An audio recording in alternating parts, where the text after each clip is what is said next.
I hope it is as obvious to you as it is to me that the collective ego will benefit when we transcend our individual egos. You, as a single individual, have a sacred quest. That quest involves coming to your higher spiritual nature and inviting it to show you the way of the sacred self in your daily life. This means denying the demands of your ego if those demands contradict the guidance of your higher self. Our world is a collection of individuals urged on by the loving presence within all of us to achieve the sacred quest personally and collectively. The world will become a peaceful, fulfilled, cooperative, loving, truthful, tolerant, and pure environment as the individual parts that make up the collective consciousness restrain their egos. As is the microcosm, so is the macrocosm. The whole behaves precisely as does its individual parts. Many people I speak to tell me that they feel powerless to affect the global community. They believe that, given the scope of the world's problems, their efforts are so infinitesimal as to be insignificant. They simply are not seeing that it is precisely through a change in individual consciousness that the world will be transformed. All of the problems that we face as a group reflect those we have individually. The world is encountering a spiritual deficit that reflects our need to consciously get on the path of our sacred quest. The solution to individual and global problems is to overcome the spiritual deficit. When you make the shift in consciousness, allowing yourself to be an agent of heightened awareness, you are contributing to the transformation of our world. You are not separate from the other souls on this planet. You share the identical energy that embodies the souls of Rwanda and Pakistan, for example. You are the lamp, and God is the electricity. It flows through you as surely as it flows through all living things. When you make the decision to choose the guidance of your higher self over your false self, you have plugged into the divine inner energy. When you run your life based on the principles of the higher self, you are contributing to the transformation of the entire world.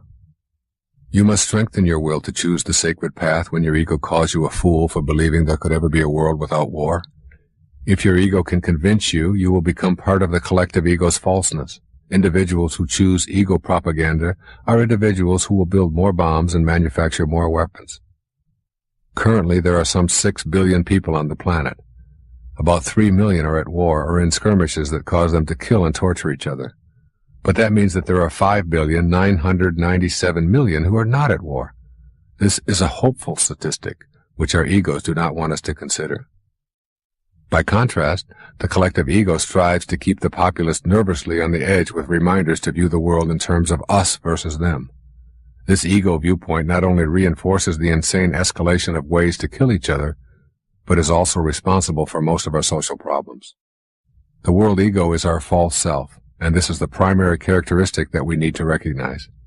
We want to believe that we are our physical bodies, and that the territories we occupy are so important that we are willing to kill each other in order to maintain those boundary lines. We have become convinced that our true identities are located in tribal ancestries, traditions, histories, genealogies, and the color and shape of our bodies. We have lost sight of our authentic identities because of the labels that our egos have assigned to us. Our egos have coalesced into a worldwide false perception of ourselves based on an unwillingness to know our true spiritual nature. Although all of our spiritual leaders have reminded us of our divinity and implored and even commanded us to love one another, the world ego has won this battle and produced ancient enmities and uncountable horrors in the long history of humanity. As you travel the path of your sacred quest, you will help to dispel the absurdity of specialness that the ego so assiduously promotes. You will see an end to this kind of thinking in your life and on a worldwide scale as well. The higher part of ourselves that I have talked about on this tape reacts to a vision that is infinite. This is assuredly not the vision of the ego. The ego is just as cowardly on a collective scale as it is on an individual basis. The world ego is frightened of a mass appeal to overcome our spiritual deficit. When people face inward and embrace a more loving perspective, the power of the sacred self will create change not only in the community but in the entire world as well. The world ego will do all that it can to prevent this kind of inner approach.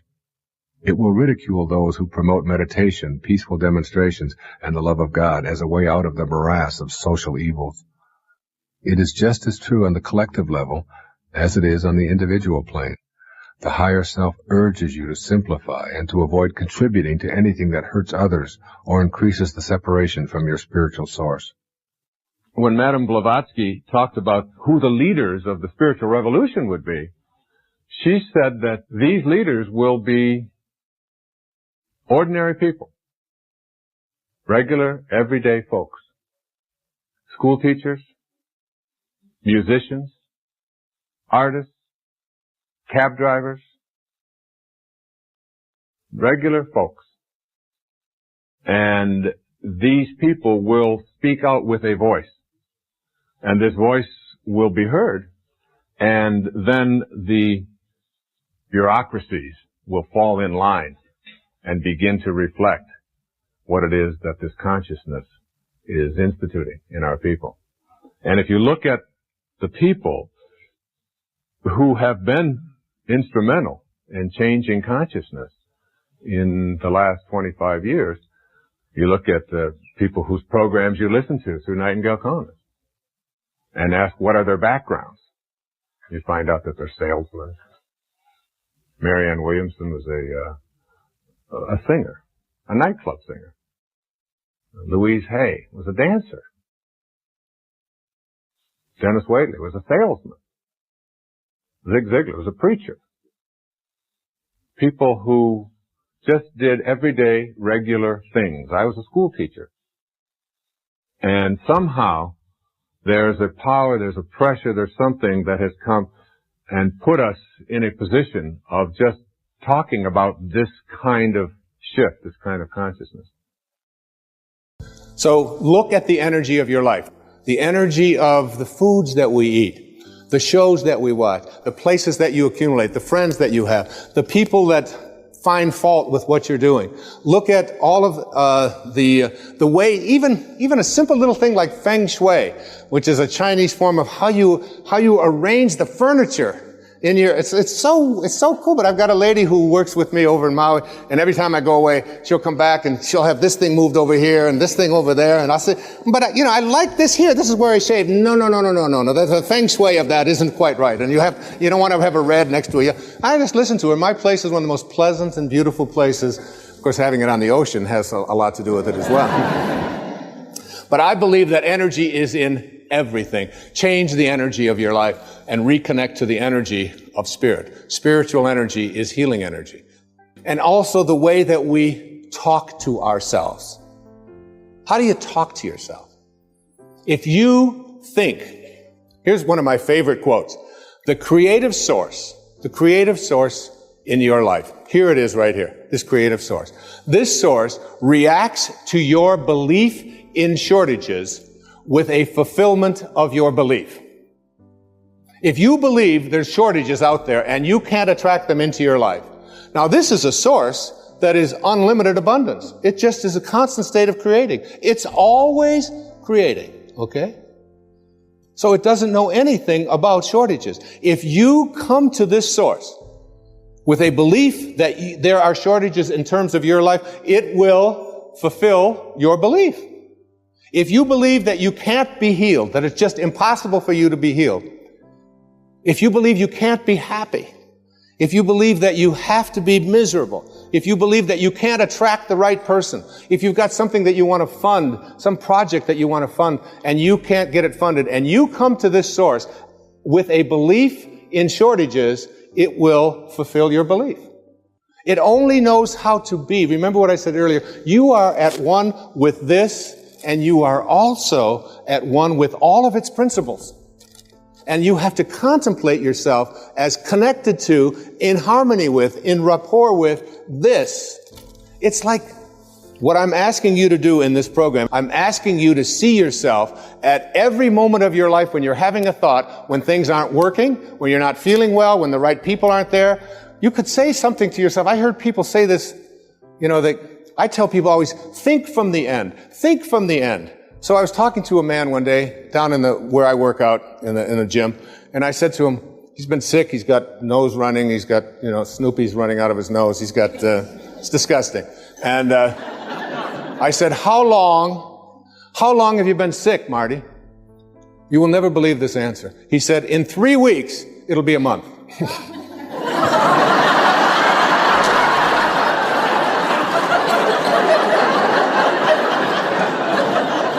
What kind of thinking is that? If it doesn't work out for some reason, I don't get don't use blame. I don't get anger. I just simply say to myself, this is the way it is supposed to be. And I'm at peace with it. I choose to be at peace because this is peace. You want to watch the resistance. What kind of self-talk do we have? If you think about what is missing in your life, and you talk to other people about what is missing in your life, and you share a lot with what's missing in your life. I'm missing the right person. My soulmate has never showed up, I'm missing the money. I don't have them. And you talk about all the things that are missing in your life. Here's your connection to Source. Remember, you're always connected. The question is, are you ready to stop living at ordinary levels of consciousness? Are you willing to live at a spiritual level of consciousness in which you are in rapport with that which provides everything? So if you're thinking about what's missing and you go to this universal source asking to have fixed what is missing in your life, you'll have your belief in what's missing continue to be refocused for you. In the Old Testament it says, as a man thinketh, so is he. If you think about what is missing, don't be surprised if you keep attracting what's missing into your life.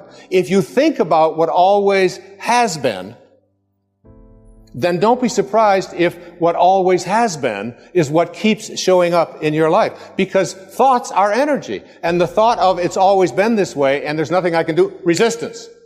What emotion am I feeling? Frustration.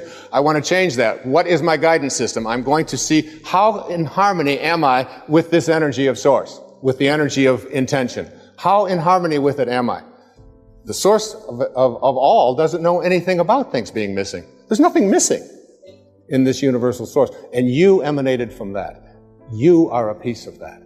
If you're always thinking about what they want for you, and there's no shortage of them, they're called relatives. I'm going to write a book someday that's going to be called Your Friends Are God's Way of Apologizing for Your Relatives.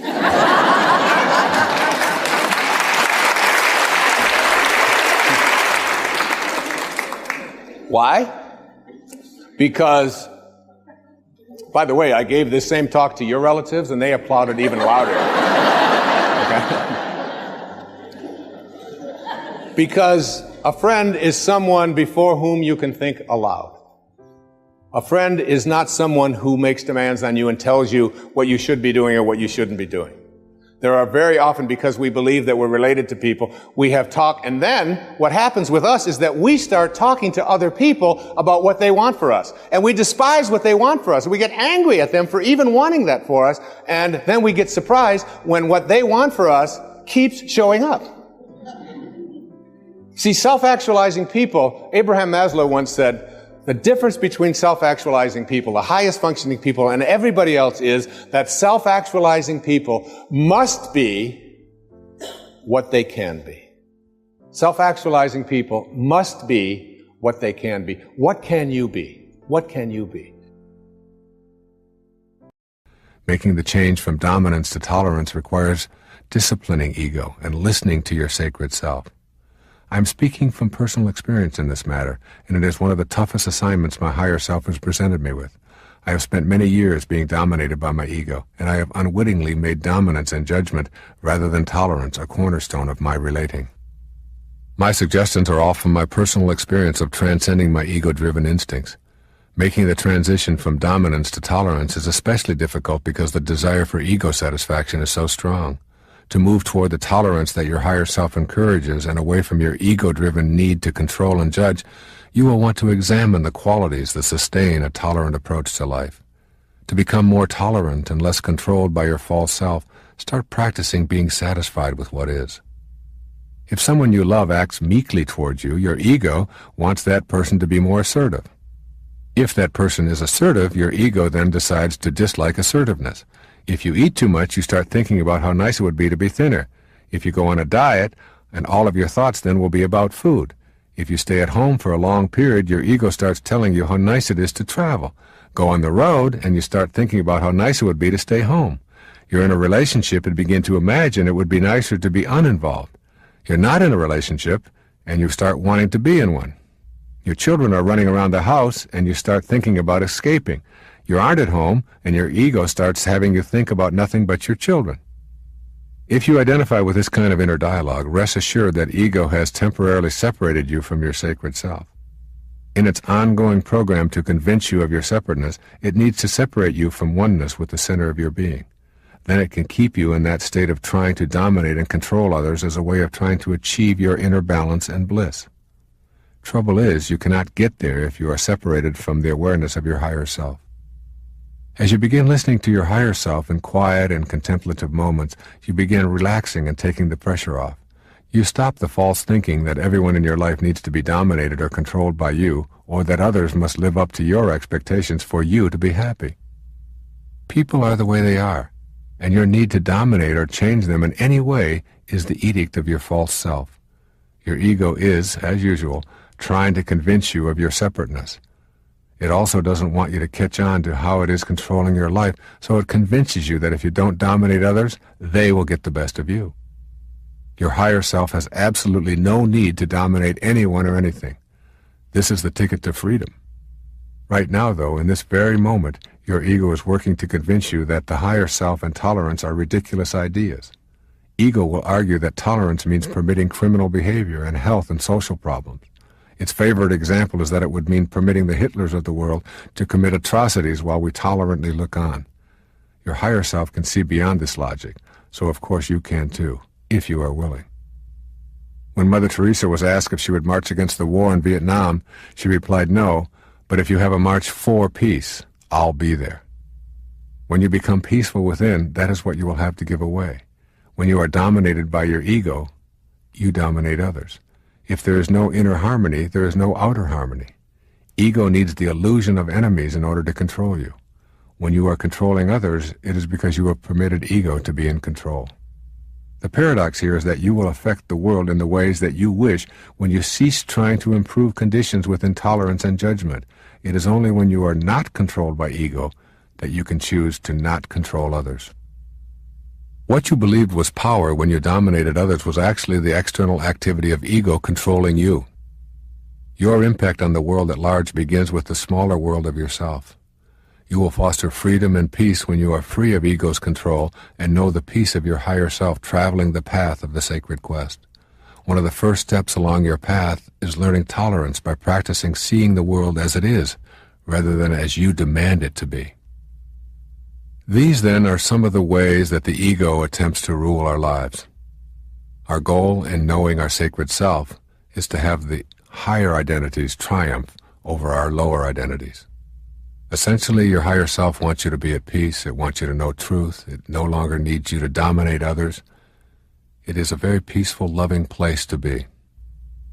This doesn't mean that you go through life being wishy-washy and being abused and so on. What you're doing is you're avoiding the abuse. Most of the abuse and the victimization and the stuff that haunts so many people in their lives comes from their need to be right and to make the other person wrong and to prove something.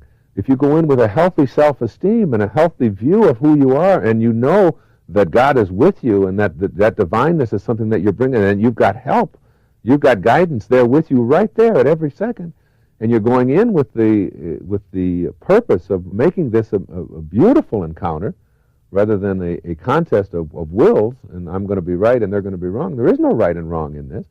You find that that you just don't run into that. When Christ or when Buddha would go into a village, that they would raise the consciousness of the village just by their very presence.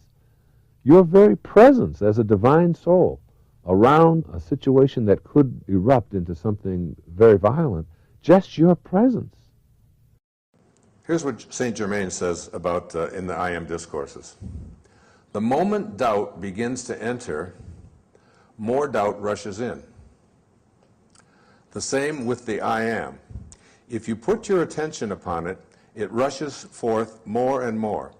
Where the conscious attention is fixed, there the energy pours. Dear ones, says Saint Germain, do you not see when you want something revealed or to be inspired in some way, do you not see, I am that? The moment you say I am, you set in motion this power that has inherent within it all these faculties. It has all substance and must take on whatever form the attention of the mind is fixed on. The I am, the name of God, is the fathomless mind of God. In reaching for understanding, the average student is but contracting the recurring memory of that which has been, instead of going into the heart of God and bringing forth that which never has been. Individuals and students many times do not and will not realize that there have been many civilizations of vast attainments which are entirely unknown to the outer world today. Atlantis and Lemuria, or the land of Mu, as credited by a few today, are but fragments of the great civilizations that have been. Like, we get this idea that it's all now in this world that we're in and it never existed before. To do unusual things, the students who wish to do this take the determined stand, I am the heart of God, and I now bring forth ideas and accomplishments which it has never been brought forth before. Consider only, I am that which I wish to bring forth. The I am presence is the heart of God. You are immediately in the great silence the moment you say I am. If you recognize that you are the I am, that whatever you declare is manifest in that moment. So,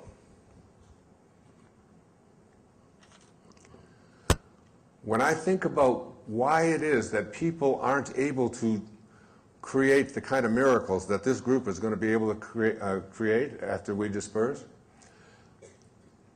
it's that we have to make our number one relationship, our number one priority, the number one thing in my life. I was talking about this yesterday over and over again with people, with individual people, that my number one relationship in my life at this point in my life is my relationship to God, my relationship to my source. It's number one. It's above my relationship to my children. It's above my relationship to any of you, but people that I teach, to people, individuals in my life that I love. My number one relationship, and your number one relationship, needs to be this I am presence that is within you, that is within each and every one of us. And when you can do this, the reason people can't do it is because our identification is so strongly tied into what our senses have told us about our life.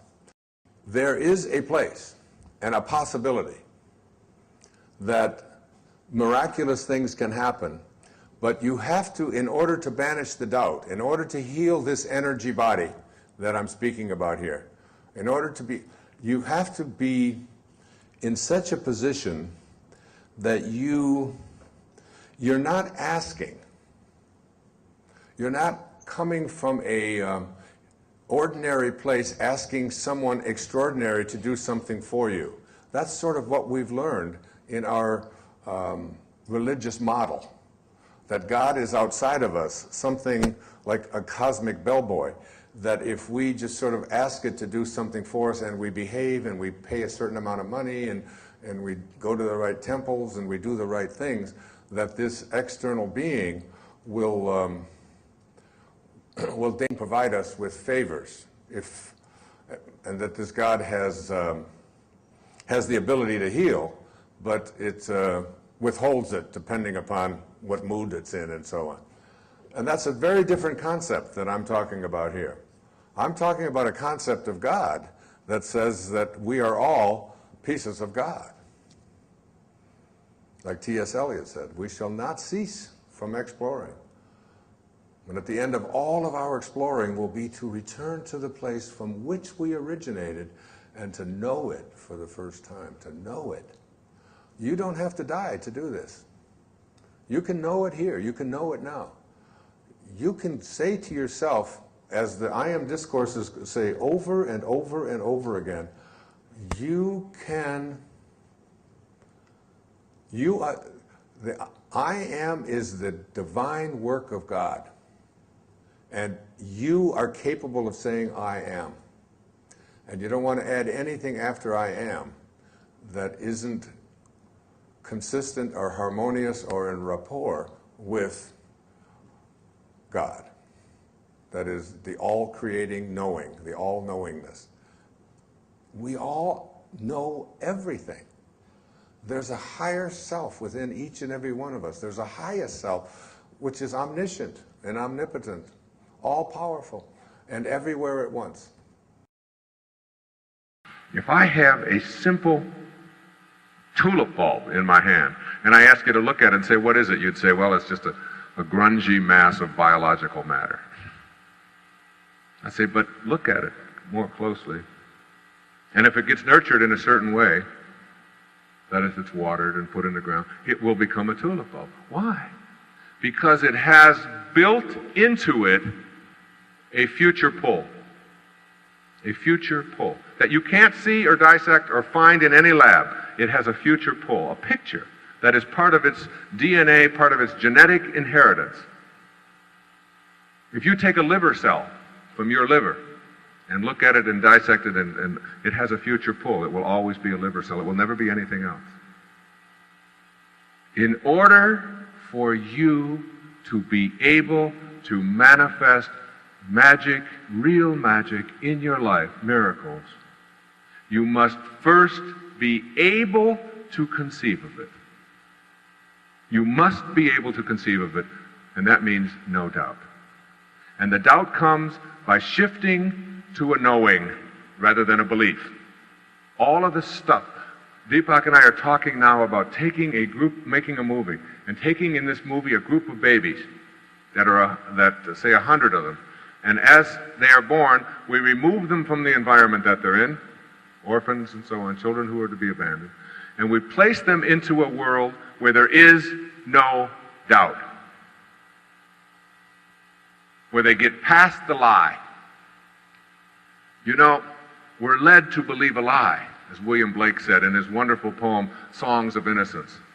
He said, to see the world in a grain of sand and a heaven in a wildflower, to hold eternity in the palm of your hand and infinity in an hour, we are led to believe a lie when we see with, not through the eye, which was born in a night to perish in a night, when the soul slept in beams of light. All of us are born in a night to perish in a night, in the physical world. But the soul, the spirit, resides and sleeps in formless beams of light. We are led to believe a lie, a huge lie. And the lie is that there are limitations in our life. Imagine these little children being raised in a world where doubt and impossible and can't do are never exposed to that. Anything that they can conceive of in their mind, they're able to practice. They go to fire putting out school, 101. And in fire putting out school, here's a fire over here, and you sit here, and you work on it with your mind. And you put that fire out. You know what my kids and I do after dinner? Many times after dinner in the evenings, a couple times a week, we go out and we put blankets on the grass. And in the blankets on the grass, we look up at the sky. And we kids say, I'm going to make clouds. Who wants to make clouds? I want to make clouds, Daddy. I want to make clouds. I'm going to make a rabbit. My kids, all the people in the neighborhood think that my kids are neurotic. Those Dyer kids think they can make clouds. Why not? The same intelligence that flows through them flows through the clouds. Why not shatter the illusion of your separateness and believe that? Imagine a whole curriculum, a whole world in which you were raised to know that there was no doubt. And you can transcend that doubt. And when you do, you begin to see that miracles, synchronicity become very much a part of your life. That you have within you the power to not only trust in yourself and in this divine wisdom, and also that you are connected to it through being a part of the environment as well as the environment being a part of you, but to also know that there's an energy, there's a force that will be used to bring to you what it is that you seek. So some of the things that you can do to access this force and to begin to have things show up in your life through this energy is when you first wake up in the morning, ask yourself, how did the conditions of my life that I would like to change first come about? How can I facilitate making conscious contact with my unlimited, invisible source of energy? In other words, stop just seeing yourself as someone that is separate from all of the things that have happened in your life, and recognize that there is something that you have been doing to manifest everything that's in your life already. It didn't just happen. Somehow, in some perhaps mysterious way, all that has showed up in your life showed up because of your own inner world and how you connected to it. So just look around and ask yourself, how did this spouse show up? How about these children? How about this furniture that I have? How about this job that I'm in? All of these things, what role did I play in this? Was this just a fortuitous accident of nature, or am I collaborating in some way that I don't quite understand with the forces of nature that bring things to me?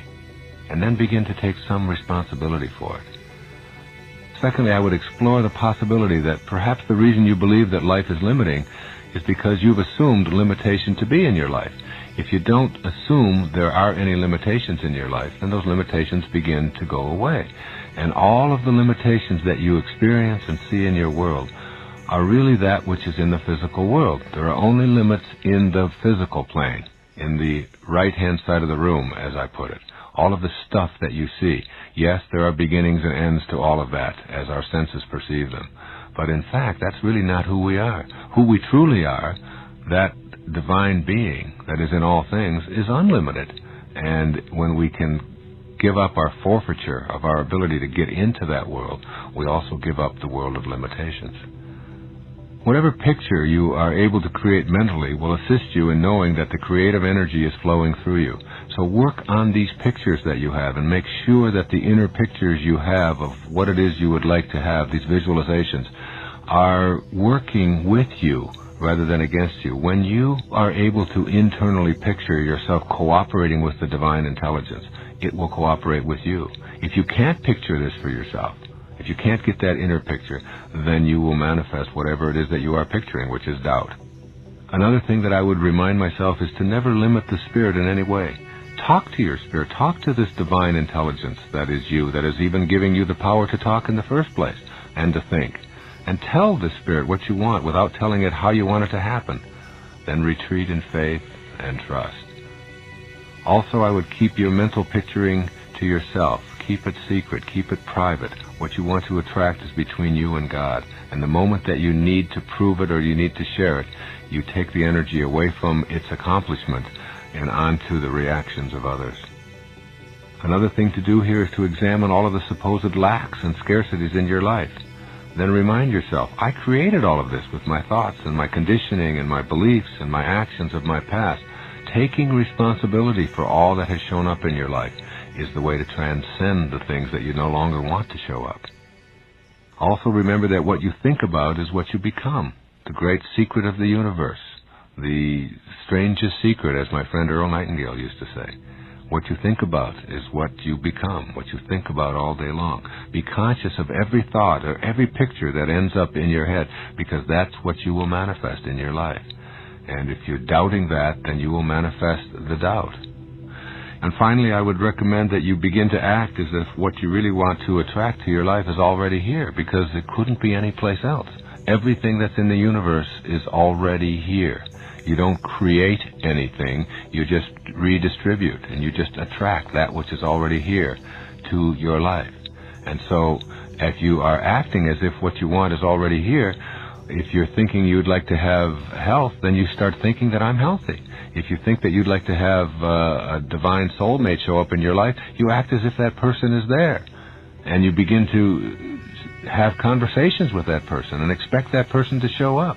If you have inner views about attracting prosperity for yourself, then you begin to act prosperous. You go to places where people who live prosperously are hanging out.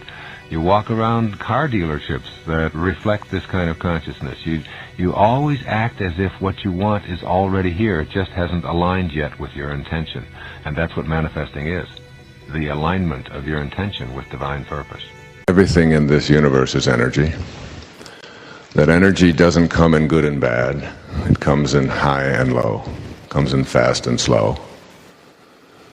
That the energy that we live with and breathe with and is surrounding us at all times is really much more in our control or even in our ability to change than we have been conditioned to believe in our lives. In fact, energy and energy medicine and the idea of energy is a whole new world of investigation.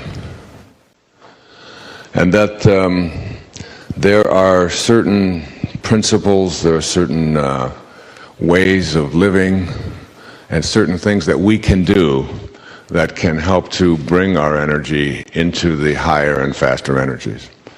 The slower energies will calibrate to make us weaker. The slowest of them are shame and fear, self-doubt, anxiety, depression, and so on. And that each time we have a thought, which is the source of our energy, of any one of these kinds of lower and slower vibrations, that we impact our bodies, our environment, our families, and ultimately our universe. So that we almost have an obligation not to think depressing thoughts. Not only because it will impact us negatively in our physical bodies, but because it will literally impact all of those around us as well.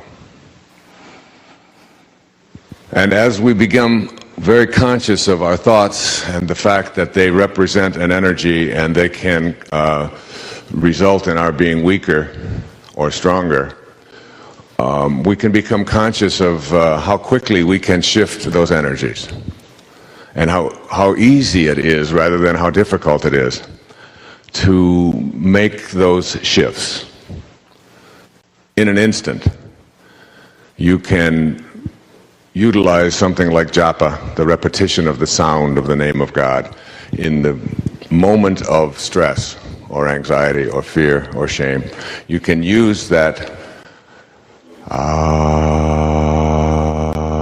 no matter how much your ego and the part of you that demands that you be right insists that you not do this. You can literally just do this for a minute or two or three and shift it and find that it disappears.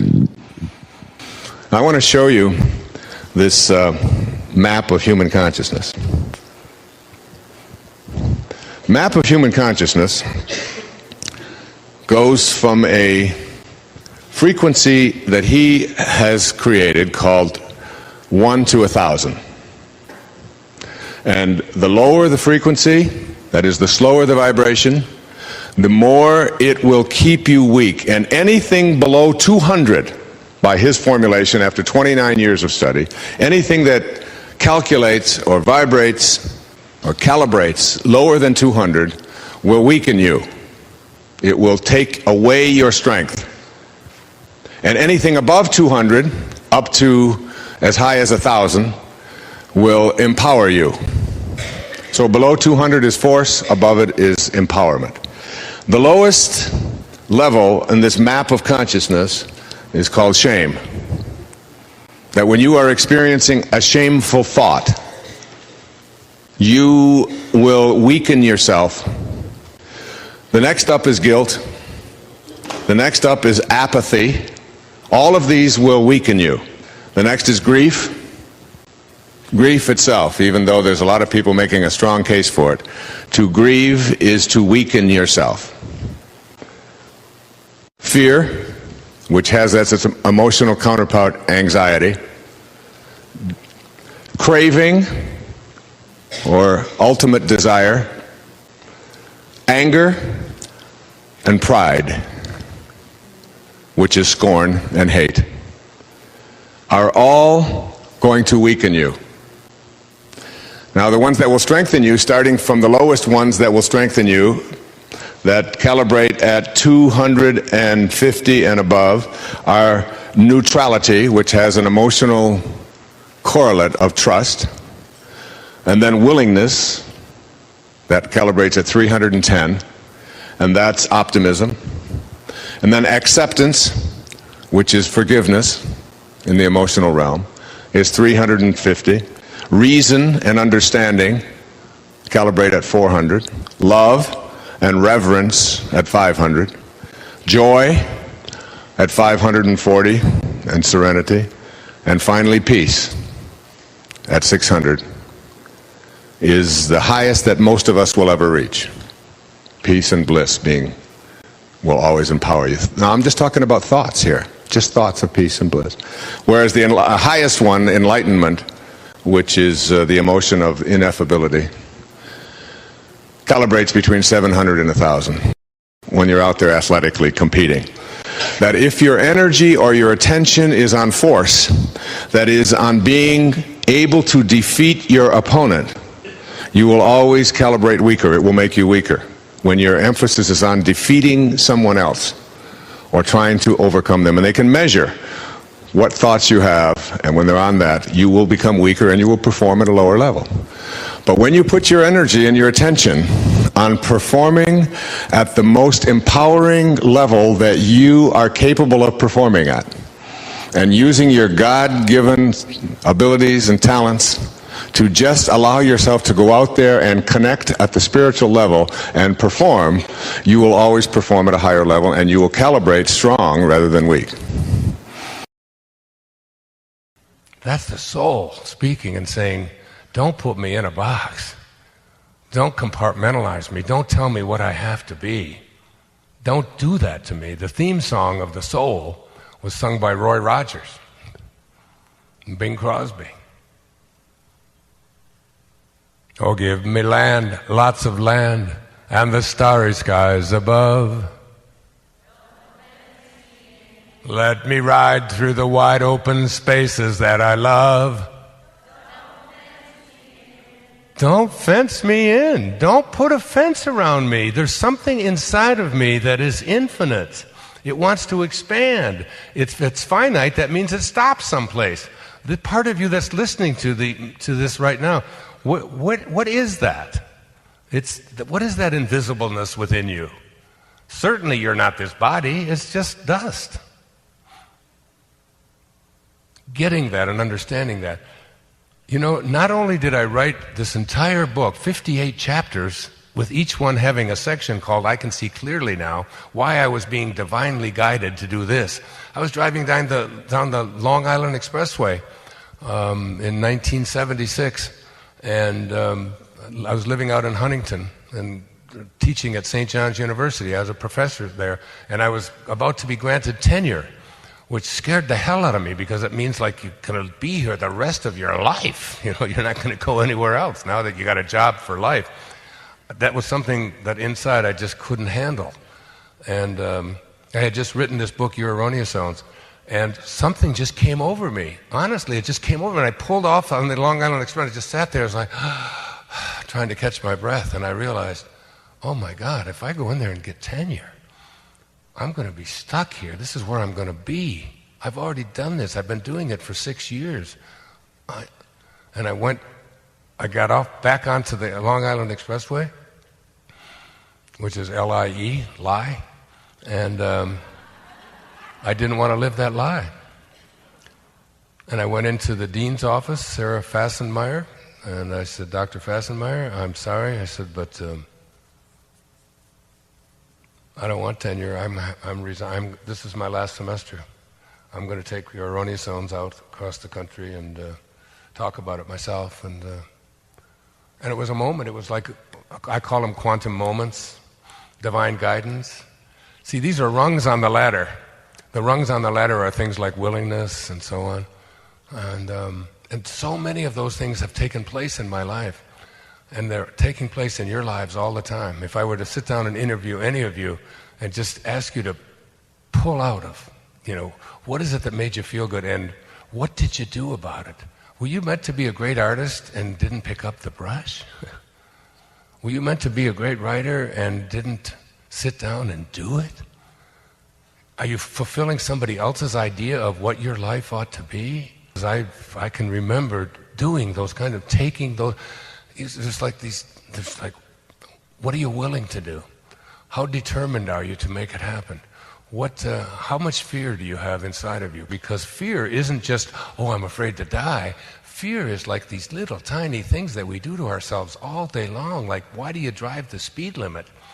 You know, do you drive the speed limit because you're afraid you're going to get a ticket, or do you drive it because it's the safe thing to do and because you love the people on there and you want to be safe? I mean, fear is like all over the place. Are you afraid of failing? Are you afraid of disappointing somebody? Is this not going to look good on me? Am I too fat? It's like fear. And it's like these tiny little things and endless numbers of these, and they begin to coagulate, and then they become bigger and bigger, and they make us they make us automatons. They don't allow us to fulfill our destiny. And you won't get to a place where you can start to see really clearly now that being fearless is a very important part of it. Not only, ladies and gentlemen, did I write this other book and have it and do a public television special on it, and spent 5 months, morning, noon, and night, and my kids will tell you they couldn't get me away from it. It was just such a calling. It was like I had to do it. Because, you know, this thing that I wrote out this morning, if there is intelligence behind life, and there's every reason to believe that there is, and must be, then all of that intelligence is innate in every creation of that intelligence. How could it not be? If you came from that, it must be within you. And all you've done is taken on an ego, which means you've edged God out, ego, and taken on this ego, which is a false idea that who you are is what you do and what you accomplish and what other people think about you, and your separation from it if you let go of that ego. Not only did I write that book, which isn't even published yet. It's published in Australia, because I was down there and we brought it out a little early in a paperback down there, but it'll be out in a few months. I'm already writing another book. It's so weird, this calling. What I'm saying is you've got to listen and be fearless. And not listen to anybody else's voices. You've got to listen to that still, quiet, passive voice within you that says, this is what makes you feel good. This is what's right. You've got to take the chance. So when I speak of knowings and beliefs, I'm speaking about the difference between having doubt and not having it. And when you have a knowing about something, that knowing becomes so strong that all doubt has been banished. And as it says in the Course, I think probably the most quoted piece in the Course in Miracles says, if you knew, not if you believed, but if you knew who walked beside you at all times on this path that you have chosen, you could never experience fear again. If you knew it, which means it's the difference between knowing about God, which is a belief, and knowing God, which is a knowing, which is a conscious contact and a banishment of doubt. And it is this knowing that you are not alone, that who you are is not that which is stuck over here, but who you are is something much more divine and grand than that. And knowing that, and when you have that knowing, then you can retreat. And as you retreat and let go, you allow yourself to become that manifester. And to understand this universal force, whatever you want to call this universal force, whether it's the divine mind or universal intelligence or the organizing intelligence, but you know that it's in all things. It's not a separate God for you and a separate one for you and a separate one for you. We all know that this universal, which means one, one, this universe, this one song, is in all things and all of us. It is what allows this over here to be. And as you come to know this, you have to understand the implication of that universal intelligence. What does that mean? If it is every place, it means that there is no place that it is not. Right? Which means it does not individualize or particularize into an individual personality. It is just there in all things. If you instantly say that this God force particularizes into an individual, what you're saying is that then there's some place that it's not. If it's in this, but not here, then it's no longer universal. So it can't do that. And as you come to ask yourself this question, if I knew that I had the ability to manifest what it is that I would like to be able to manifest for myself in my life, if I knew this, which is an absolute banishment of all doubt, and I knew that I had this power, what would it be? Would you rid yourself of an addiction? Would you manifest for yourself a healing, a divine relationship, prosperity, abundance, health, a job, a promotion, a child? Whatever it is that you would instantly think of, ask yourself and then just set it aside. What is it within me that keeps me from doing it? You see, this is really the crux.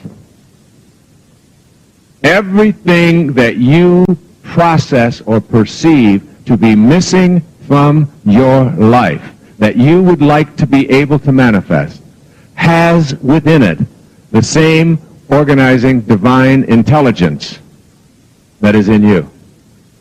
So when you learn to manifest, what you are really doing is aligning your intention with divine intelligence. Or another way of saying it is you are manifesting another aspect of yourself. Of yourself.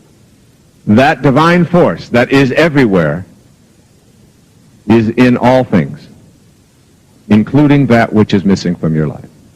I remember when my wife and I went into a remote village in Bali, and as we were going into the village, nobody was wearing any clothes. The women were balancing pots on their heads. It was very, very non-Western place, way, way out in a remote area of Bali in Indonesia. And at the entrance to the gate of the village, there was an old man, and he was lying there, and he was looking up at the sky, and he was chanting and making some noises. And I said to the person, there was only one person in the whole village who spoke English, who had arranged for my wife and I to visit this place. And I said to her, "Who is that? What is he doing?" He said, "Oh, he's a cloud mover and a cloud maker. He makes the clouds." I said, "What?" He said, "Yeah, he's a cloud maker." I said, "Well, what would you want a cloud maker for?" He said, "Well, when there's periods of drought, his assignment, his job, what he does is he brings clouds and he brings precipitation and he will end the drought." And of course, my reaction, now that was maybe 15 years ago, my reaction, and I have been known as being pretty weird. At that moment, at that time in my life, even though I wanted to embrace that awareness or that notion that someone had the power to be able to alter natural forces, I still had an enormous amount of conditioned doubt that that's something that we have the capacity to do. It was only when I began to move into a much more spiritual realm in my life, when I began to realize that the same energy that moves a thought across my mind moves a cloud across the sky. There's only one. And the same energy that opens a flower in the morning beats my heart every day. And the same energy that moves the planets throughout the galaxies also allows a tiny little seed to become a human being. There's only one energy. And if there's only one energy in the world, one universal force, and it's in everything and it's everywhere, there's no place that it is not, then it's not outside the realm of even logic to assume that if it's in me and it's in the clouds, that if I could somehow banish the idea that I had the capacity to be able to use that same energy that's in the clouds, that's in me, to be able to bring about precipitation, if I had that capacity. And it's about banishing doubt.